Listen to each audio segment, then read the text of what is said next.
Excellent. Sweet. So yeah, appreciate the Connecticut conference. Thanks for letting me present here. Also, this is kind of a twofold. I want to show how we're doing our processing, but I also want to hear from you. If you have something cool you're doing, ideas, how can we improve our system? So kind of an information share because accessibility, it's super important, but it's also really difficult and kind of a new frontier here too. So I'm kind of reaching out, like maybe other people have really cool things they're doing. How can we improve our system for our patrons and stuff like that too? So if you have cool ideas, please share them, or this sparks ideas for you. Also, I'm in the Colorado Research Sharing. We love conferences too. So hey, if you have a cool presentation, we'd love to have you present in Colorado here. Share these ideas. We're doing something different in Connecticut or something. So think about it if you want to present at a conference. They're really good opportunities to share information and stuff. So thank you. Let me see. Whoops. Here we go.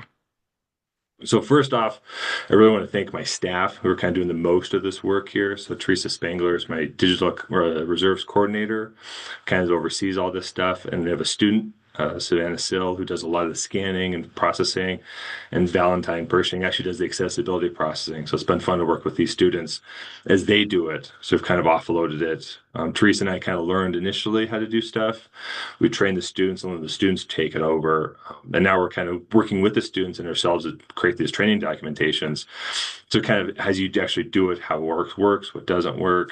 So really appreciate all the effort the students and my staff have put into doing this. They're also super camera shy, so I couldn't take pictures of them to show off what they are. So instead, you get fun cat pictures and such. But yeah, this is an active work in progress. Accessibility is really kind of tricky and a new frontier. So we're still learning. We're still constantly changing. If I did this presentation in a year, it's going to be so different as well, too. So we're trying to learn from that and then learn from other people. What are other people doing? Because there's so a lot of talk about accessibility, but very little talk about how to do it. The federal law did change, so we have a whole nother year. We were supposed to implement it this year. Thankfully, they kicked it back a year. However, in Colorado, we have very robust laws for accessibility here. So to follow state laws, we're still following through with this accessibility to make it because the state law still says we have to, which is a good thing. I think it's good for our patrons, lets them appreciate our materials and access our materials better. So I think it's a good thing. It's a lot of work, but if it really helps improve our patrons' accessibility and enjoyment of the materials, then we're going to follow through with it and go for that way. I'll try to get too much into the weeds because accessibility can get super detailed and weedy. So I'll try to keep it a little high level here, kind of look at how we're doing it, big problem or big processes and stuff without like how do you do H1s and H2s and stuff like that. There's good training resources out there. But this is kind of a big high level highlights touch as well too. So some of our stats from course reserves. So we started this in fall of 2025, kind of about August-ish, like accessibility is coming. Let's start learning. Let's start digging into it. We processed a ton of stuff. Our course reserves is a very busy department. We also we host a semester at sea, so the ships that sail around.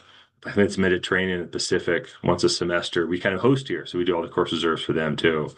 So this is on top, and that's separate from these stats here. But this is what we do in the building here for just our local patrons, scanning a ton of stuff. Spring is always never quite as busy as fall. Fall's our busiest semester there. Thankfully, a lot of professors also like to reuse the same stuff. So as long as we can get this stuff scanned and accessible the first time, then they're just going to keep reusing it over and over. We have an archive, I want to say, of about 54,000 items that someday we'll have to get into, or we're just going to delete a lot of them. They're either terrible scans or we can do better. Or professors retired. But this is about we're doing, 4,290 items. We processed 1,644 of them. So Savannah did a bunch of that. Valentine this last semester processed about 1,900 of them. So yeah, they did a ton of work, hours and hours of work. So really shout out to them. That's kind of what we're doing here. So kind of how we prepped. How do we start here? So thankfully, the university had some really good training for accessibility through our Teaching and Learning Institute, TILT. So it was like a 3-week course you could go online. It kind of did a broad overview, did some scanned PDFs, how to make PowerPoints, how to make Microsoft Word, which is really good because it's, broad over campus, so it's professors and stuff like that. For our stuff, we're very focused on scanned PDFs, scanning, these are old books and stuff we're pulling off the shelves, we're scanning and posting. It's also more nuanced for us, but it's a good kind of overview. The best part of the university training is it had good videos of people who were blind, who had hard of hearing, had brain trauma issues. And it's nice to see, as they talked about, like, this is what you see, this is how I interact with it. And it was very eye-opening and really helped us kind of put us into that mindset. This is how these people interact with it. So how can we change our process to help them? So either they're visually impaired, this is why you do it. This makes sense to me. And like, oh, that's why we do it. And really helped our training quite a bit. We could understand their experience and why it was important. So that was invaluable for us. LinkedIn Learning also has lots of videos and stuff as well there too. We'll pop in Adobe Help as we're going through stuff to kind of answer nuanced questions of, well, how does this do? How does that do? LinkedIn Learning has hours and hours of stuff there too. We're also a lot of collaborative. We're trying to reach out both within our library as we do it here, but also with other departments on campus. We're a little Colorado State's a little funky in that, and then we have a teaching and learning institute doing some accessibility processing. We also have the School of Social Work is doing some accessibility, and us. We're kind of all different parts and pieces here. So we're trying to be better about reaching out and collaborating as you ask questions. Teaching and learning has great student resources for how they train their students. So we've borrowed some of those and kind of cribbed off and cut and pasted, and how can we use those for training our own students too. We're working on documentation now. It's like kind of a work in progress. I'm trying to find that niche where it's useful without overbearing, but also answers the important questions too, and then puts it in a place that students can find and use as they come up with questions and stuff too. And at the same time, we're learning as we go. So I think the easiest thing is just start doing it. And as you do it, you kind of learn stuff, you answer questions. The stuff we originally made accessible probably isn't now, but as we've learned, like, oh, this is so much better. Our workflows have improved, our processing has improved. So it's really just by doing accessibility, it really helps quite a bit here.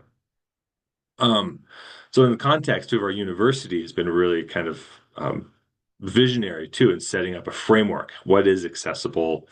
We have a whole accessibility rubric we can use to kind of match up where are we, what is accessible, what is not with different levels and such.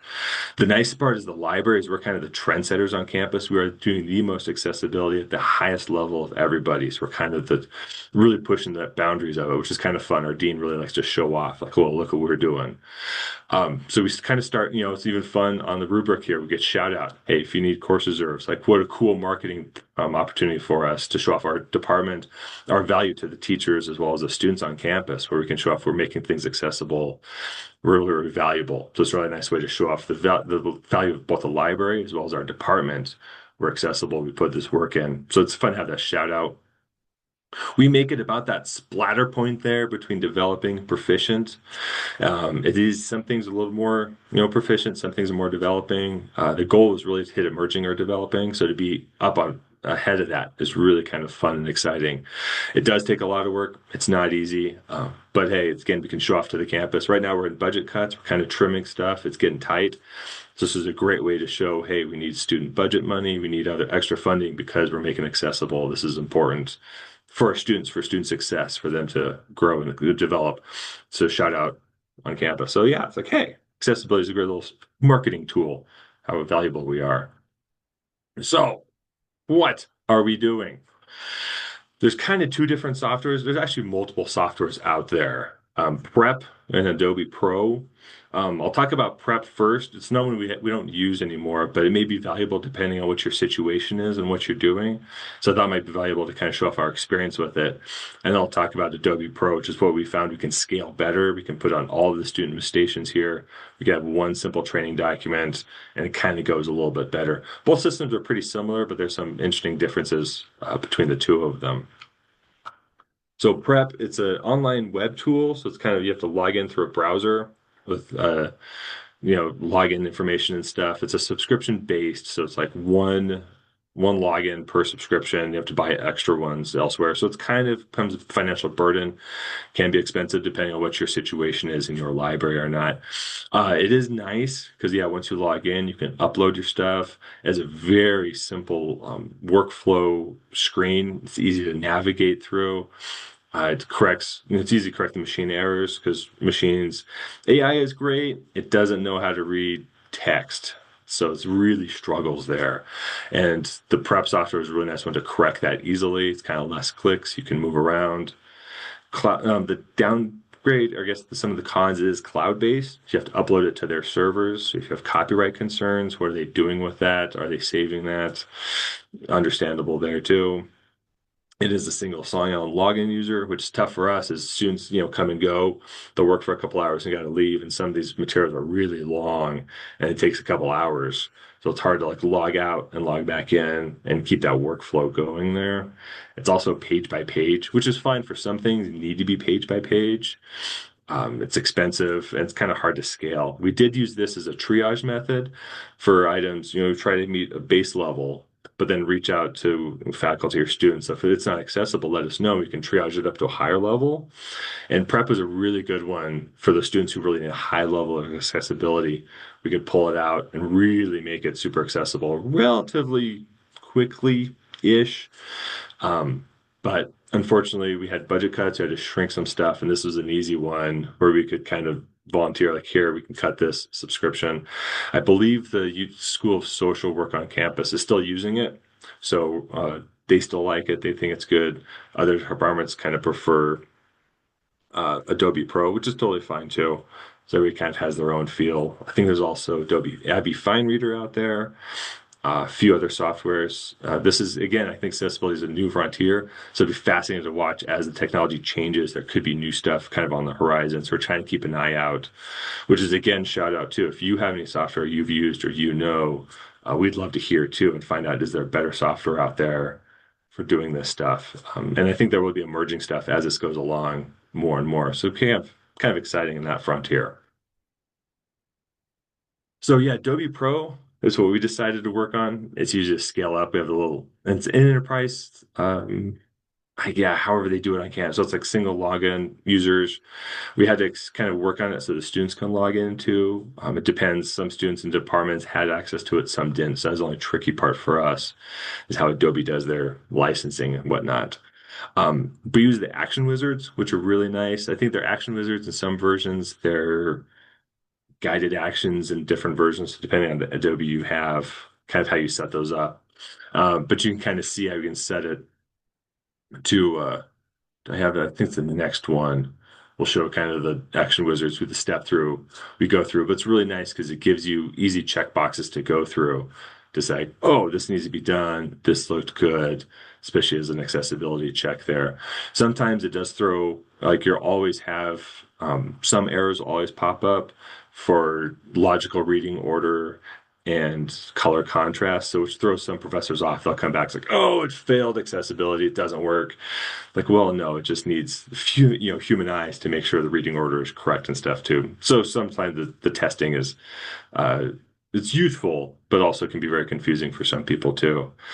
Adobe is a little tricky. It is a dumb software, so it really struggles with human formatting and stuff. So it's really funny the weird errors it'll throw at you.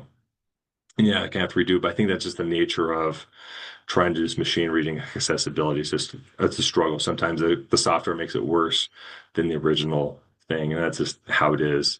It does make some weird choices. It likes to throw heading 5, and it throws an error like, why'd you choose heading 5? Like, well, no, you chose heading 5. I didn't. But it's the nature of kind of working through. So hopefully it'll improve as time goes on, as people use it more and more. This could also just be a symptom of the physical, publishing versus machine learning and stuff there. So this is the action wizard we've kind of set up. So this works for course reserve because these are archived documents. We want a really high level of accessibility because these can be used for years and years and years. For document delivery, we're shrinking this down to make it a little bit simpler so it's easier for our other students to do. The trick with accessibility discovers you kind of be picky about the students because it is a lot of time, a lot of work. So you want to be very choosy about which students we're choosing to kind of train on this level because it's very difficult and at the same time it takes time.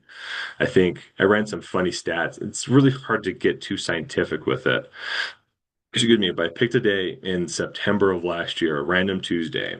How many document delivery items did we do? and kind of judged it would take maybe half an hour as a rough estimate to process those to make them accessible. Some are quick and easy. They take like 5 or 10 minutes. They're super simple.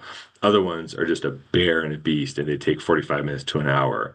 So doing that rough estimate of all the document delivery stuff, it'd take us roughly 54 hours to make one day's materials accessible to a high level, a proficient level of accessibility. So for that reason, we're trying to be very specific on our students who's doing that, because that's a lot of time we're going to use. And if you don't do it right, we have to come back and do it a second time. And we only have so much time, and we're a pretty busy department. So we try to shrink it down. So this is the quickest, easiest way for police course reserves here. But yeah, we auto tag the document right off.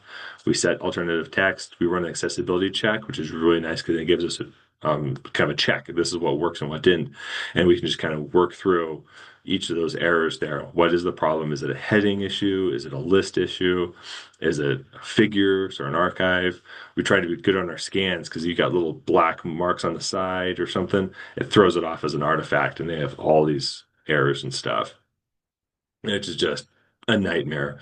I have done some ebooks. So we do follow a controlled digital lending guidelines for our books. We do digitize some books for course reserves, but single user, one access at a time for 2 hours. You can't print or download the item. And it's and we do a one-to-one ratio. So there's one in the catalog and then one on the shelf. So if it's a digital book, we're trying to follow the guidelines as best we can, but to make those accessible is a bear. And I've had some pull up with 2,000 errors over all the pages and stuff. And that's just like, I can't do that. We'll just save it. We'll work on it someday. But yeah, some of these articles will still pull up a couple, 15, 20, 30, 50 errors you have to kind of work through depending on the level of the scan there. The tricky part too, especially this is an interlibrary loan thing. So course reserves are trying to get rid of those cover pages and cover sheets because it just throws it off. It has no idea what to do with all of these different figures. But you can see on the side here where it kind of shows the errors too. So, figures, alternative text. What you need to go, just go through each and single one there. Headings, appropriate nesting, which is really easy to kind of pop through. For the most part, sometimes it is just kind of a personal decision how you view it. So it does make it as a tricky, kind of as a training thing. What is the best practice when all of us kind of view things a little bit differently? Is it a figure? Is it an artifact? Is it part of the text? For images, how do you describe it quickly and easily? So it's really kind of everybody does a little bit differently, and I think people, as you interact with it too, humans interact with things differently. So that's another opportunity for us to kind of figure out how best to do this and I'm here from our patrons and such, what works for them, what doesn't work for them. Unfortunately, at this point, we haven't failed necessarily, so we haven't got much feedback from our patrons. We're not sure if we're doing things right or not. It's been kind of quiet, so it'd be nice to fail sometime to find out what we're not doing and really discover what's the best ways to do it. But so far, it's been kind of silent. So we're trying the best we can here, but we'll see. We don't know yet. Yeah, so this is a better image of kind of what the figures are and the errors. So the document 4 issues, you're always going to have those 4 because logical reading order needs a manual check, so it's always going to throw off there, and then the color contrast. Primary language and title are super easy. It'd be nice if Adobe kind of fit that into their automatic workflows, but you kind of have to pop in and write those out. Figures are then super easy. We can do a lot of text. So text is the easiest part. Really, this all breaks down when you get into musical scores, mathematical formulas, chemical descriptions. There's just no way, because we're not subject matter experts in this at all. So for those, we try and do our best. We'll just list them as a formula or as an image. Mathematical, music is just a nightmare. We can't touch those because it's so complicated.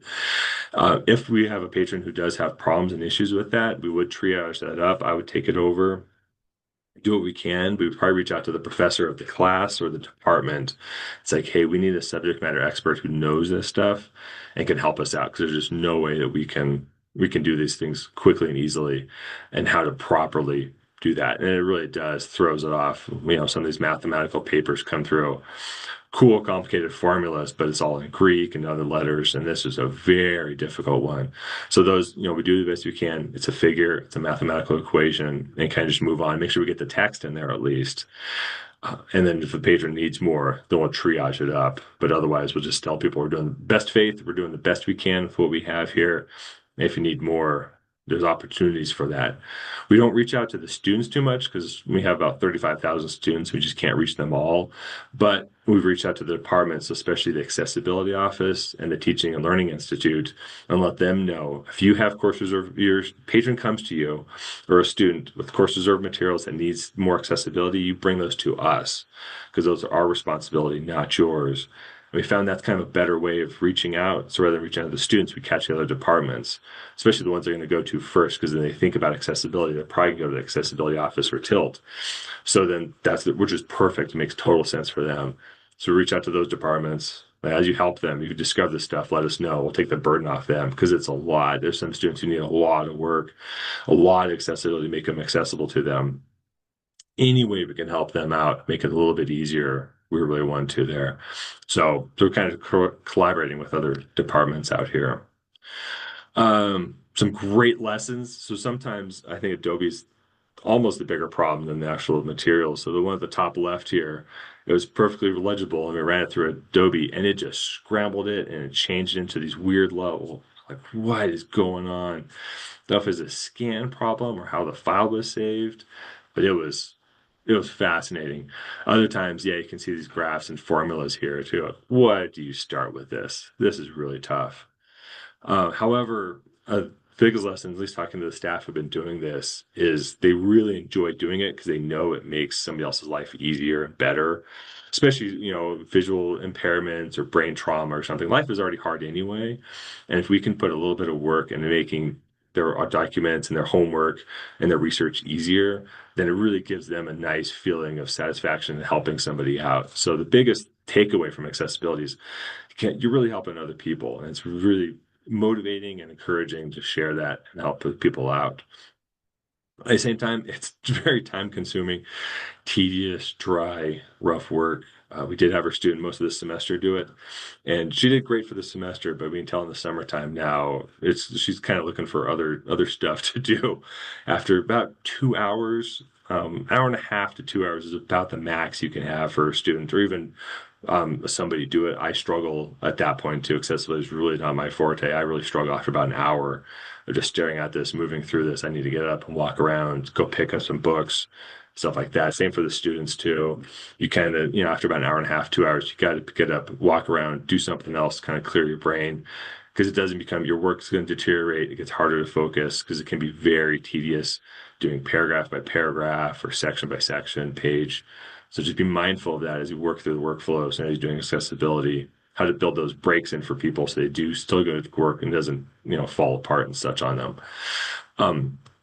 Again, yeah, some items are beyond our ability. So we kind of triage those. So we're working on a triage method to set those up. We do a baseline for everything and then improve it for those who actually need it and reach out. We're going to add to our interlibrary loan request forms, add a field, a little radio button, or I guess not quite a radio button, but it's a free form field. We can say, do you need this as a higher accessibility? And just kind of mention in that. We're trying to, don't medical information, don't think personal information, but give us a really quick, visual impairment or something else so we kind of know how to do, because each ability is a little bit different, and we want to make sure that accessibility meets the needs they have rather than just have a blanket, this is what you get, here you go. Can we tailor that to their abilities, their difficulties, whatever, and help them out to make that easier. And then we're using our time as best as we can, learning some of those skills as well too.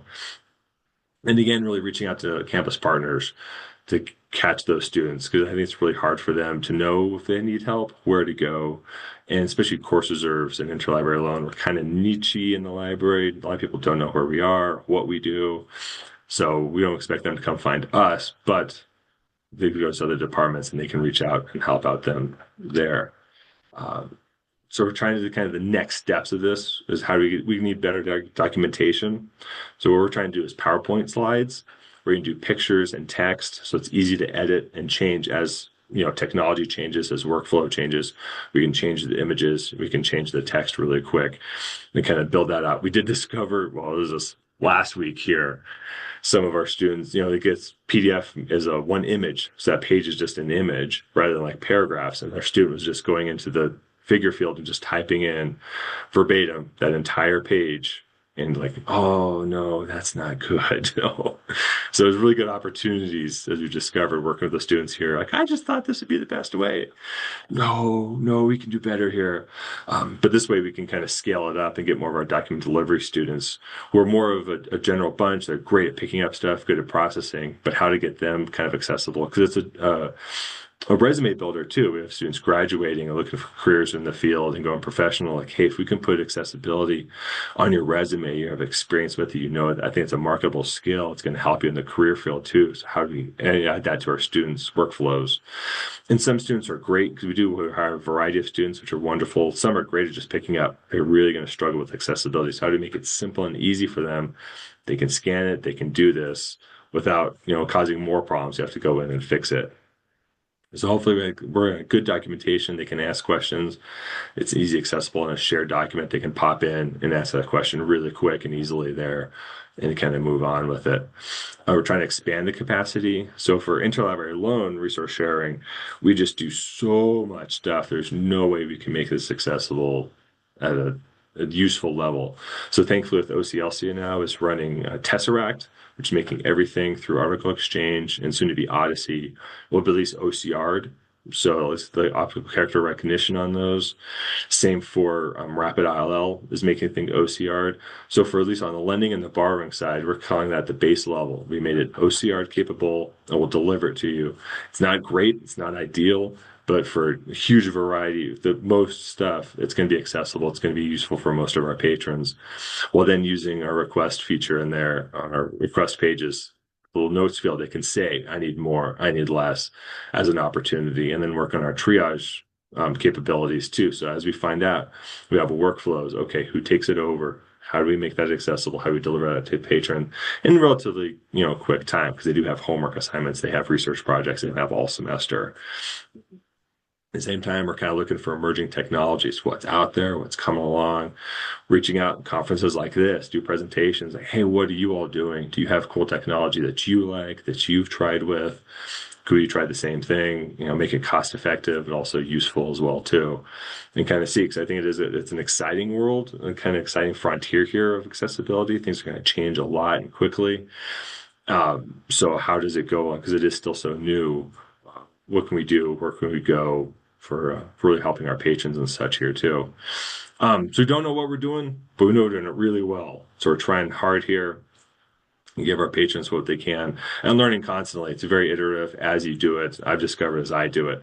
I discover things all the time. Oh, I could have done this better. And this is how I do describe this image better. I add a caption to this. How do I content boxes and stuff like that? And it's really by doing it, you learn it better and you grow and kind of be open to yourself. Like, oh, what I did before is not very good, but I'm going to get better at it. Same for our students have discovered too as they do it. So it's really, you just have to do it and talk with people too. So it's fun talking to colleagues when they come up with questions, or I have a question too, I have to run across the way. You're like, wow, what do I do with this? How? I've never seen this error before. Because there is so much variety, especially doing scan stuff out of our stacks, the fascinating formatting errors and people, it looks really cool on paper, but when you're trying to make that accessible for somebody, do you need this squiggly line over here and the weird text boxes, popping up, and how do you organize those into a logical reading order for somebody to kind of make that, information useful and accessible and important to them there too. So I kind of hear from you all.